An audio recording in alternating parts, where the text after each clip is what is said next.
bahasa Indonesia atau bahasa gaul dong, aku kayak kurang paham gitu loh. Soalnya aku kayak orang Jakarta gitu kan. Apa maksudnya? Kan nggak paham. PPT-nya kita. Besok kan udah punya presentasi. Iya, Kan benar. belum sama sekali. Oh iya. Jadi ntar nanti aku pulang kampus, pulang dari sini aku bakal kerjain kok. Tapi materinya menurut kamu lebih enak kita cari di Google atau pakai ChatGPT aja nggak sih biar gampang? Ojo lah, masa langsung dari ChatGPT mau doi kok kenangan guru nih malah nyanyi. Apa sih? Bener aku nggak paham kamu ngomong apa, cuma kayak pakai bahasa Indonesia atau bahasa gaul gitu biar aku paham loh. Masa gak ngerti sih, Jakarta Jawa loh. Iya, gimana ya, kan aku emang orang Jakarta, orang gaul lah istilahnya, maaf ya, tapi emang gitu. Coba ulang tadi. Kalau pakai ChatGPT, ntar langsung ketahuan gurunya, Oh. dapat nilai kan. Oh iya bener sih. Ya udah nanti aku coba cari dulu materi di Google atau di internet, baru nanti kita bahas bareng-bareng di grup ya. Ya wis lah, pokoknya juga di bareng-bareng di grup. Oke, siap Dilsya, siap.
A few moments later. Kemarin si Nana punya pacar baru loh. Oh, tak, siapa? Nana, dia itu kemarin aku lihat waktu kemarin pulang kampus dia dikasih bunga sama cowoknya. Kalau nggak salah sama coklat juga. Nah, tapi loh kayak dia itu tas putus gak sih? Kayak saulan dia pacarnya, jangan-jangan dia, aduh, curiga aku kalian. Hah? Kamu bisa ngomongnya pakai bahasa Indonesia nggak? Soalnya aku nggak paham. Masa sih gak ngerti? Awakmu orang ngomong sih? Aku dari Jawa Barat. Malah pantes. Maksudku kan si Nana itu kemarin baru putus. Masa udah punya pacar lagi sih? Jangan-jangan dia emang ada cadangan kali. Oh, kayaknya iya. Dia nggak begitu deket sama si Nana. Tapi kemarin aku lihat Nana kayak gitu. Bahasa zaman sekarang kok aneh-aneh sih? Aku nggak paham sama sekali dah mereka ngomongin apa.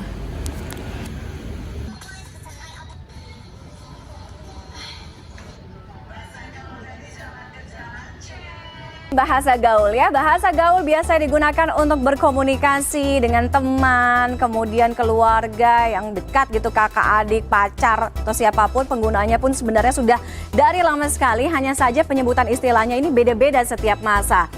Tren bahasa gaul sebenarnya sudah ada sejak lama, tapi tiap generasi biasanya punya bahasa gaulnya sendiri yang berbeda dari sebelumnya. Kalau yang lagi tren sekarang, bahasa gaul Jaksel lebih banyak menggunakan bahasa Inggris yang dicampur-campur dengan bahasa Indonesia sehari-hari, sehingga menghasilkan pengertian baru. Ngomongin bahasa gaul, sebelum Qping atau Q-typing ada yang namanya bahasa prokem. Itu zaman papa mama saya, mungkin orang tua Anda juga. Kemudian ada bahasa alay yang mengisi tren bahasa gaul di masing-masing generasi. Gak ada yang melarang, makanya bahasa gaul dipersilahkan kok, asal jangan kebablasan ya. Karena bagaimanapun juga bahasa Indonesia harus tetap menjadi yang utama sebagai identitas bangsa. Kalau ngomongin soal gaya bahasa, kemudian gaya penulisan di media sosial, memang nggak ada aturan formal, nggak ada aturan baku ya. Tapi memang pada umumnya semua yang masuk di medsos, pengguna medsos itu kan kalau ngomong, kalau ngetik, kalau nulis itu kan pokoknya santai aja gitu, non formal lah. Jarang yang pakai bahasa baku. Nah, bagaimana sebenarnya melihat media sosial ini berperan dalam kemunculan tren bahasa gaul ini?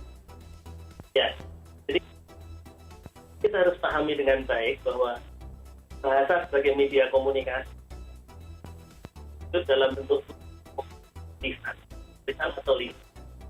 Nah, ketika bahasa itu dipergunakan untuk komunikasi, dia harus mengikuti aras ya. Aras itu adalah penyesuaian bahasa dengan media.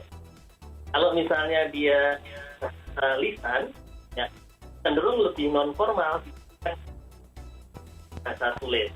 Jadi persoalannya sekarang dengan perkembangan teknologi,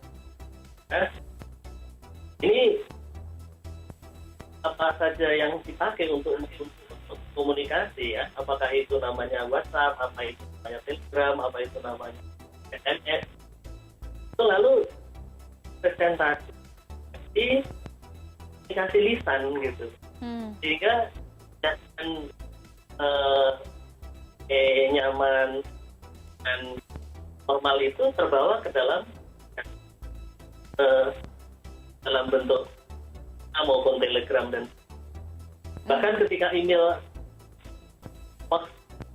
awal-awal muncul itu ada istilah-istilah yang khas email gitu, SMS ya, misalnya FYI gitu ya, misalnya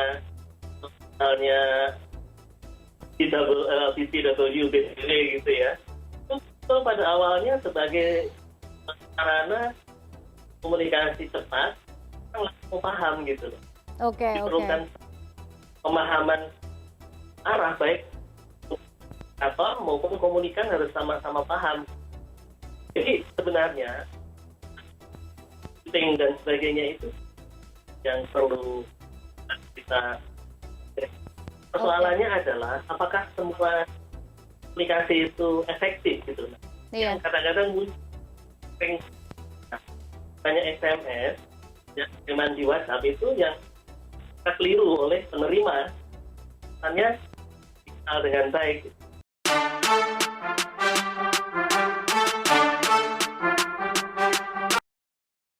Halo semua, kami dari kelompok 4 akan membantu kalian menjelaskan lebih detail mengenai problematika penggunaan bahasa gaul dalam pergaulan remaja agar tidak ketinggalan zaman. Ikuti terus ya. Sekarang aku akan menjelaskan pengertian bahasa gaul itu sendiri. Bahasa gaul merupakan bahasa baru dan tidak formal yang perkembangannya dipengaruhi oleh tren dari sosial media dan biasanya digunakan oleh generasi muda dalam komunikasi sehari-hari. Alasan kenapa bahasa gaul sering digunakan. Yang pertama, lebih mudah dipahami oleh kebanyakan orang.